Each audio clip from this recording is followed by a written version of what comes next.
in Ontario. You're live with Eric and Jamie. How's it going? Hi. Hey. So sorry, I have a bit of a cold, so if I don't sound great, that's why. I hope I come out clear. No worries. We've got some wizards behind the audio engineering aspect of things, so they're usually pretty good. What do you want to talk about today? Awesome.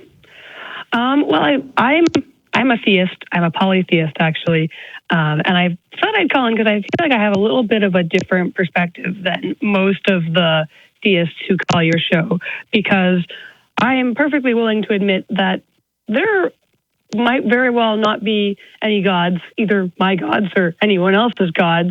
I don't know whether the gods exist, but unlike you who don't know whether gods exist and therefore don't believe in them, I don't know whether they exist, but I do still believe in them, and I don't know why. Okay. I don't know. There's a point where I go through the logic of why I think I believe, and then I get to a point where I'm like, and there's a not logical step. And I don't know what it is, but I still believe. I don't know why. So can I ask, it says here that you're listed as a polytheist, that you believe in multiple gods. Did you grow up in a faith tradition? I grew up as a Christian. Okay. I eventually decided that I disagreed with some of the main doctrine of Christianity and therefore couldn't call myself a Christian anymore. And then went through a period of sort of looking at different sort of philosophies and religions and, atheism too. And I just kind of throughout all of that, I just still had this no, there's something. I don't know why I believe there is, but there is.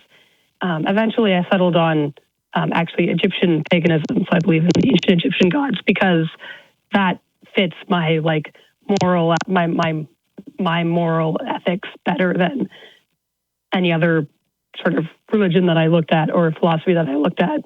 And also they're kind of cool. Okay. Well, the Egyptian mythology, I'll agree, is kind of cool.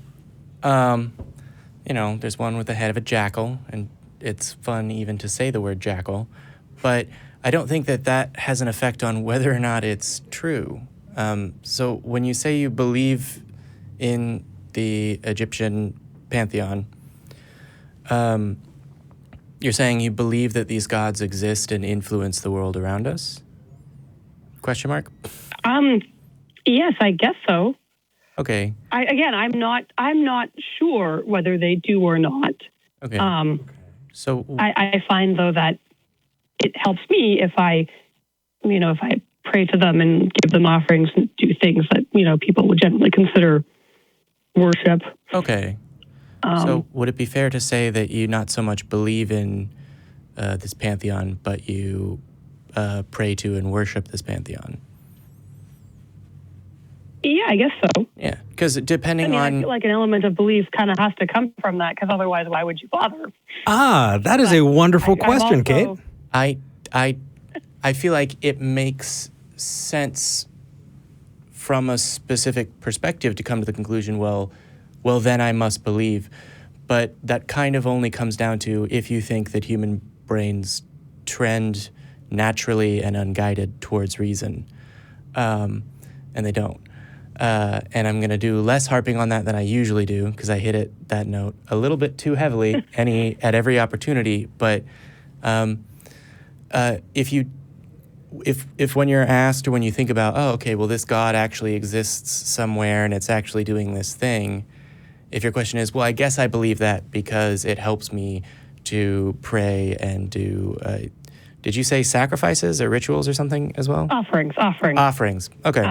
I give them, share my food with them. Okay. I'm going to tell a joke at your expense. Have you considered having a friend to share food with? No. So that can be a helpful exercise. It's okay. In the Egyptian tradition, you get to eat the food afterwards, so none of the food goes to waste. Okay. I'm going to jump in here. Katie? Kate? Is it Kate or Katie? Kate. Yes. Kate. So, Kate, this is an epistemic issue, right? This is there's a tool in your toolbox that you are using to determine the truth that we don't use. So let's take a look at this tool, right? Let's find out whether or not the tool that you are using allows you to get to truth. So what about the Egyptian Pantheon makes it true over, say, the Norse Pantheon or the Greek Pantheon? I don't know. They might all be true. They might all be true. False. I don't know. Okay. Do you think those things are equally if likely? One pantheon of God exists. Again, I don't know. If one pantheon of gods exist, why can't other pantheons? Sure. I mean, so let's find out how we can determine. I don't believe that, for example, that the Christian God is all the omnis, because that would negate other pantheons of gods existing. And obviously, I follow a pantheon that is not that. But that doesn't necessarily mean that being might not exist somewhere. Actually, I don't know. Well, let's kind of go into the basics of this. Does it matter to you whether or not these things are true? Again, I feel like it. Well, I mean, probably matters at least a little bit, because I feel like if I thought they were completely false, I don't know if I would do the things that I do. I hope you wouldn't. Religious. I hope you wouldn't. Yeah, I mean, there are a lot of baseball players that do weird rituals because they think that that's going to help them when they bat.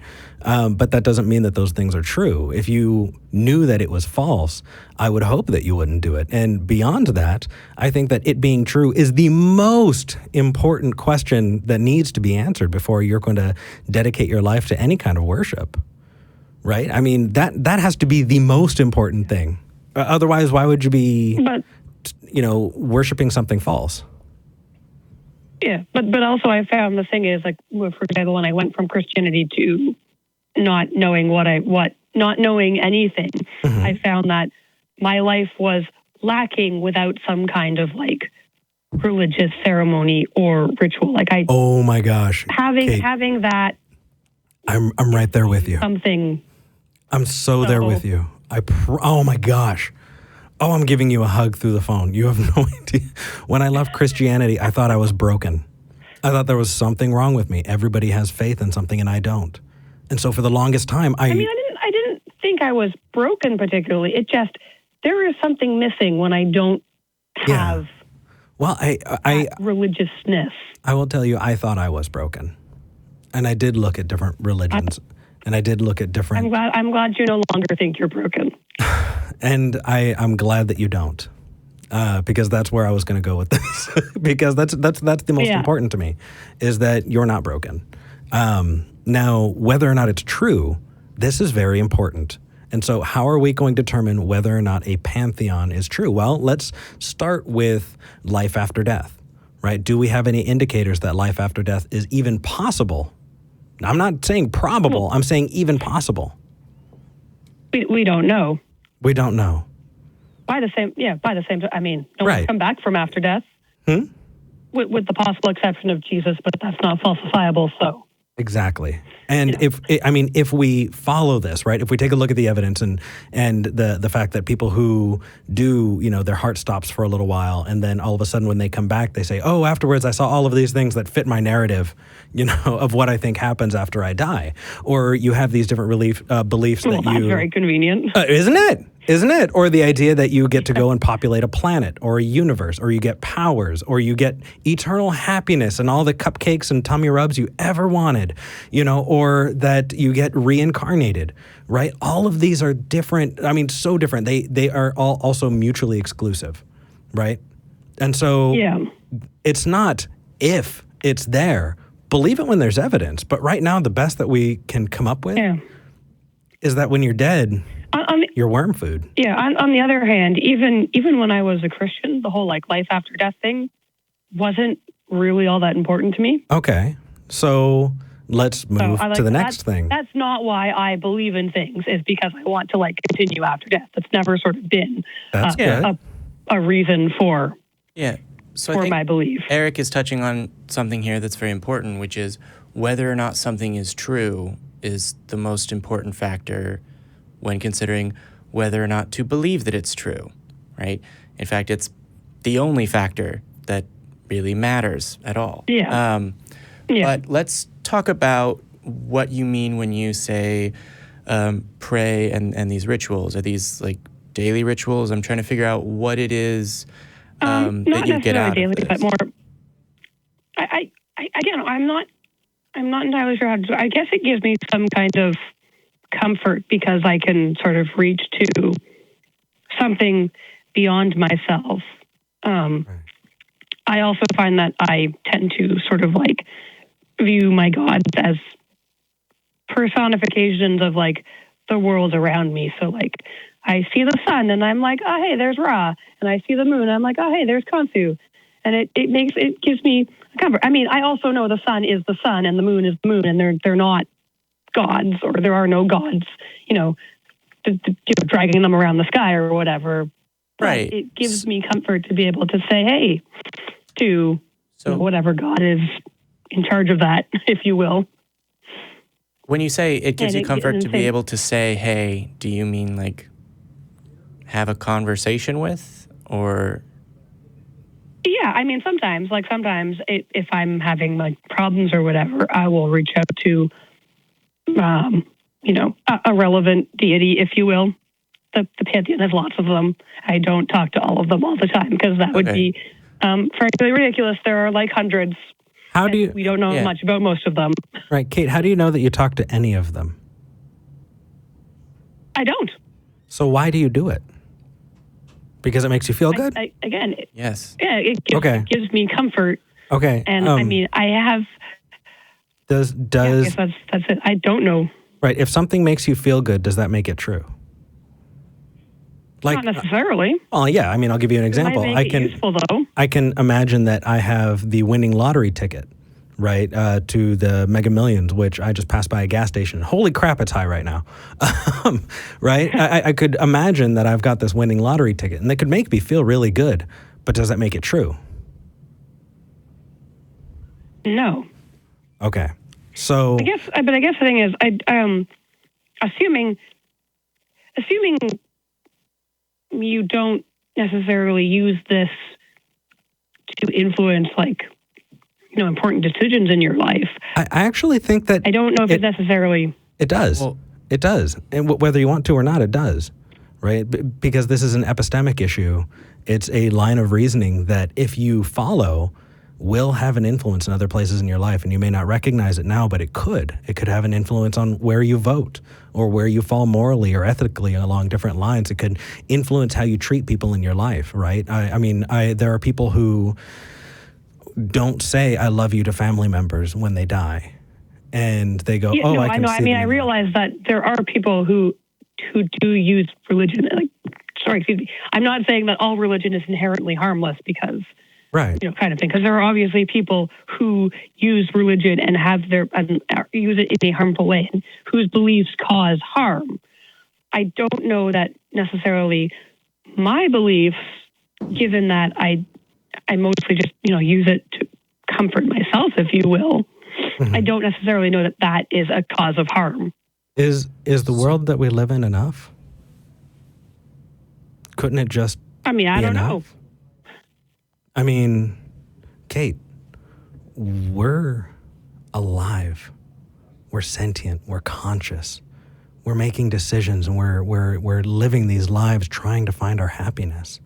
We're on a tiny ball. We're on a tiny rock that's spinning around this ball of flame that's just this tiny, tiny part of a much bigger universe. And we are alive.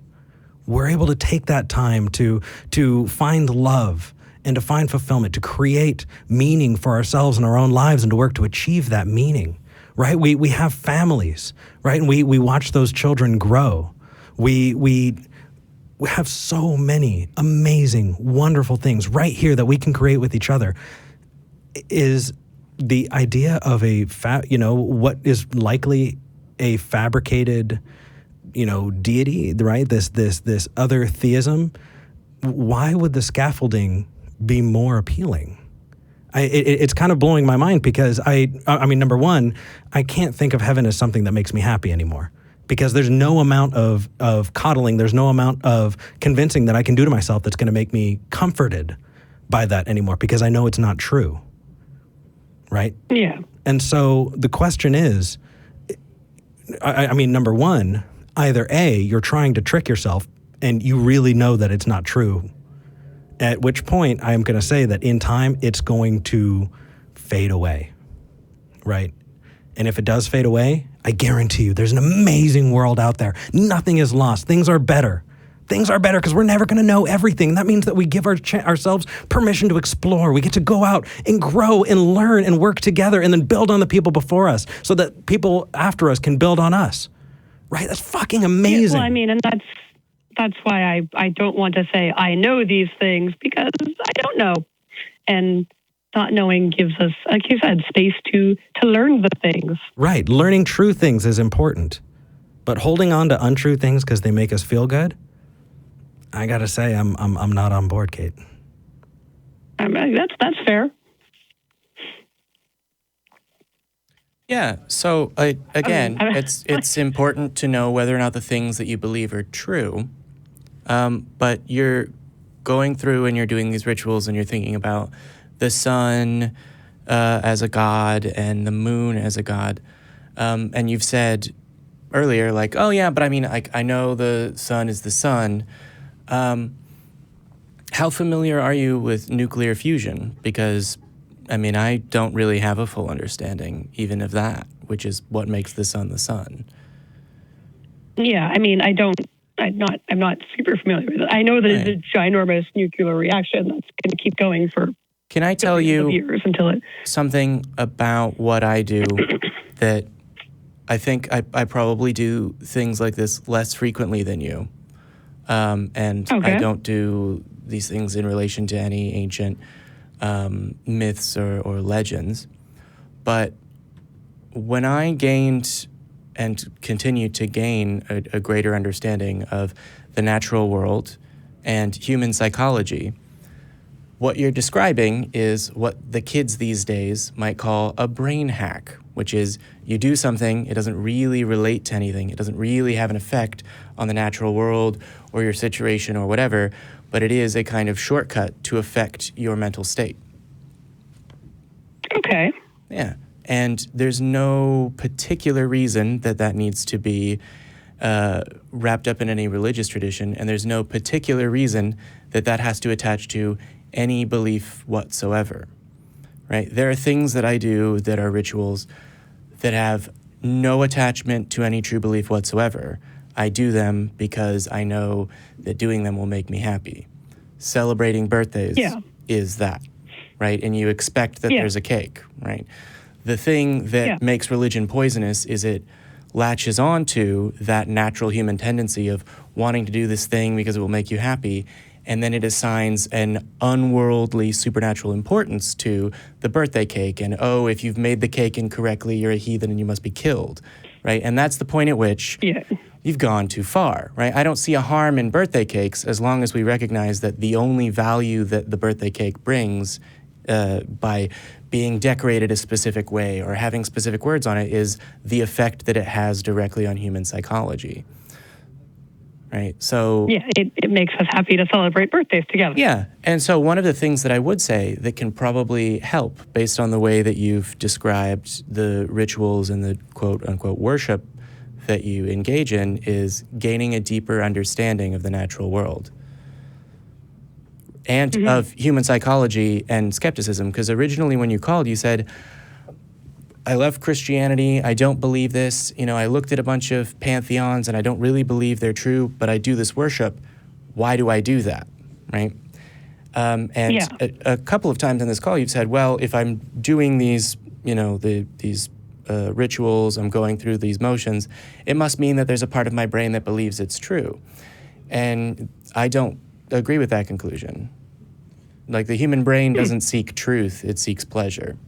Right? Our minds avoid things that are painful and seek things that are pleasurable. And there's a natural tendency in there to enjoy feeling like you know things and feeling like you're right and feeling safe, and a natural tendency to not like feeling like you don't know things, feeling like you're not alone, and feeling like you're unsafe. And one of the ways that the lower parts of the human brain short circuits the potential of like the sort of frontal lobe and higher reasoning skills is by saying, no, just stop thinking you are safe. There is a God, right? Yeah. And so the danger with having rituals that are linked to a religion is that it allows that sort of, using hacker slang that's understood in common parlance, is it allows a backdoor for, malicious religious code to get in. and we don't want to have that happen. One of the things that allows me to feel comfortable in the conclusions that I have and my understanding of the world and where I am is a deep dive into skepticism and how the brain works and why it mostly fails. Yeah. Book title Dibs. Interesting. Well, and there's actually another book that Trisha Yamada in the comments suggests, and I can't help but say abso-fucking-lutely. Carl Sagan wrote a book called Demon Haunted World. Yeah. If you want to know more about it, check I've out. read that. You have? It's very. I've read it, but yeah, I have. Okay. Yeah, I can also. It was a few years ago now. I don't remember a lot of it, but I do think I've read that one. Yeah. So actually, in specific reference to Demon Haunted World, there's a story that he tells about being picked up by a cab driver who has the same name as some celebrity. Yeah. I forget which one. Oh, do you remember the story I'm referencing? Yeah, I do. I just sort of vaguely remember it was a cab driver, and he was started talking and couldn't believe that this cab driver believed in all sorts of, I guess. But the point weird was, and unusual. the cab driver was asking him because he went, "Oh, you're named Carl Sagan. You must have the same thing I am, where you have the name of a famous person." And Carl Sagan got to say, "No, I am actually that Carl Sagan." Yeah. And so this cab driver, who was interested in all kinds of things, like I don't think healing crystals was one of them, but psychic phenomenon and Atlantis and other things like that. And I don't remember what his set of beliefs were. I remember that Atlantis was one of them. It's been a while since I've read it. Carl Sagan's response was that he was kind of heartbroken because here was this person who desperately wanted to see wonder in the world and was fed crap instead. And so was wondering about Atlantis and, Big Feet or whatever. And my response is sort of like, okay, well, pantheons are cool. History and sociology are cool. The natural sciences are also really cool, right? I can look at this table in a couple of ways that it's more interesting than noting the items on it because of philosophy and science, right? So Albert Camus is a philosopher whose work I find really influential because it allows you to examine how absurd it is that somewhere there is a factory that went through whatever chemical processes, I don't know which specifically, were necessary to make this amount of plastic and some amount of mechanical machinery that I could never design because I don't have the knowledge or expertise to make it into this ridiculous shape and all of that so that it could be wrapped inside another amount of plastic with well-marketed water in it so that it could arrive here so that I could drink water out of weird liquefied chemically transformed rocks that are crinkly and that I've managed to not annoy Vern by crinkling into the microphone. And I can also look at this table and think about how the influence of the forces of gravity and the normal force and what amount of water sloshing at what force back and forth would cause it to tip over or to not tip over, right? All it takes is a little bit of understanding to start wondering about the normal things in your life in a way that you wouldn't have been able to imagine you could just think on your own. A little bit of knowledge is a beautiful thing. It can also be really dangerous because with just a little bit of knowledge and some arrogance, you can get some really wild conspiracy theories and then post them online for my reading enjoyment. But the point is, I would encourage you to seek a greater understanding of the natural world, particularly human psychology as it relates to skepticism. Yeah, I feel like there should be an atheist conspiracy joke I can make here, but I'm not thinking of it. You know what? There was a caller a couple weeks ago. Oh my gosh, it was amazing. I know, that's what made me think about it, who thought you were all part of an atheist. I wish. I really, really wish. George Soros, I'm still waiting for that call. Call me. Yeah, I know. I'm really proud of the accomplishments that we've done here, but imagine how proud I would be if I'd done it globally. Yeah, if you'd gone international and yeah. We're working on it. Yeah, we're trying. I mean, if we can get the conspircy going, if all you need are 2 countries for international, we've done that. We have viewers outside the U.S. Right now, we are all of our support actually is $1 and $2 donations. But maybe someday if more people are interested. But right now, it is the $1 and $2 donations that keep these lights on and keep us here in front of the microphones. Kate, I'm going to let you go. I think we're going to move on to the next call. Only if you promise to keep in touch. That's fair. Okay. All right. You've given me plenty of things to think about. So Definitely, as many true things as few false things. If it's not real, Kate, there's no good reason to believe it. Period. At all. No matter how good it makes you feel. It's just like thinking that you've got that winning lottery ticket, right? Yeah. Yeah. All right. Give us a call back. Go with reason and an open and inquiring mind. All right.